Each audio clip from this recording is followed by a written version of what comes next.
SBS 뉴스입니다. 제2차 북미 정상회담까지 불과 열흘 남은 가운데 북미가 이번 주 회담의 성과를 좌우할 의제 의전 관련 실무 협상을 개최할 전망입니다.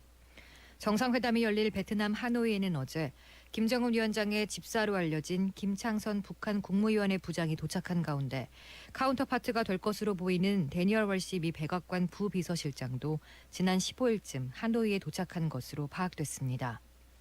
이에 따라 이르면 오늘부터 하노이에서 북미 간 의전 관련 실무 조율이 시작될 전망입니다.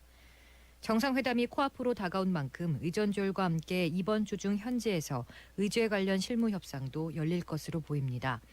비핵화 조치와 상응 조치를 다룰 의제 분야 실무 협상에선 지난 6일에서 8일 평양에서 탐색전 성격의 1라운드를 진행한 비건 국무부 대북 특별대표와 김혁철 북한 국무위원회 대미 특별대표가 마주할 전망입니다. 김정은 북한 국무위원장이 오는 27일에서 28일 예정된 2차 북미 정상회담에 앞서 25일 베트남에 도착해 응우엔 푸종 베트남 국가주석과 만날 예정이라고 로이터 통신이 보도했습니다. 로이터 통신은 김 위원장의 일정에 정통한 3명의 소식통을 인용해 이같이 전했습니다. 이 보도가 맞는다면 김 위원장은 도널드 트럼프 미 대통령과의 2차 정상회담에 앞서 베트남을 국빈 방문하는 것으로 보입니다. 로이터 통신은 또 김 위원장이 베트남에서 현지 관리들과 만나고 경제시설 시찰도 할 예정이라고 소식통을 인용해 전했습니다. 김 위원장은 현지 산업도시 박린과 산업항구도시 하이퐁 등을 방문할 예정인 것으로 알려졌습니다. 한편 미국 국무부는 트럼프 대통령이 26일 베트남에 도착할 예정이라고 밝혔습니다. 통계청은 지난달 제조업 취업자가 1년 전보다 17만 명 줄어든 443만 9천 명으로 나타나 2017년 1월 이후 2년 만에 가장 큰 낙폭을 기록했다고 밝혔습니다.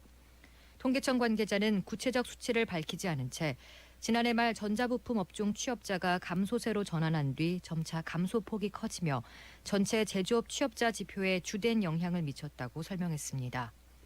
최근 반도체 고용 부진은 지난해 상반기까지 계속된 반도체 업종 호조세가 꺼지며 기업들이 기계 설비와 공장 등에 투자를 조정한 게 영향을 미쳤다는 분석입니다.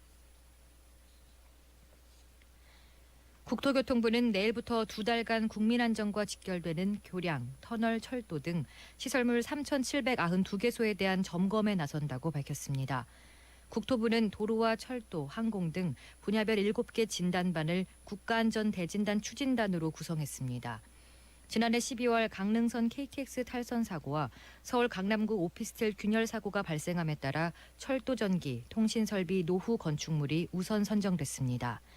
안전진단의 실효성을 높이기 위해 자체 점검 방식에서 이번 점검부터는 전문가 합동 점검을 원칙으로 할 계획입니다. 브라질 남동부 지역에서 또다시 광산댐 붕괴 가능성이 제기되면서 주민들이 긴급 대피했습니다. 브라질 언론에 따르면 남동부 미나스 제라이스주의 주도인 벨루 오리존치에서 가까운 노바리마 지역에 있는 광산댐이 무너질 수 있다는 경고가 나오면서 이 일대 주민 200여 명이 대피했습니다. 현장에는 소방대와 경찰이 출동했으며 댐 상태에 관한 정확한 정보를 기다리고 있다고 브라질 언론은 전했습니다. 앞서 지난달 25일에도 광산댐 붕괴 사고로 지금까지 166명이 사망한 것으로 확인됐으며 145명이 실종된 것으로 추정됩니다. 끝으로 날씨입니다. 오늘은 전국이 대체로 맑겠습니다. 낮 최고 기온은 전국이 3도에서 10도가 되겠습니다. 현재 전국 대부분 지역에 건조특보가 발효 중인 가운데 산불 등 각종 화재 예방에 주의가 필요합니다. 오늘 미세먼지는 강원 영서, 충북에서 나쁨 수준을 보이겠습니다.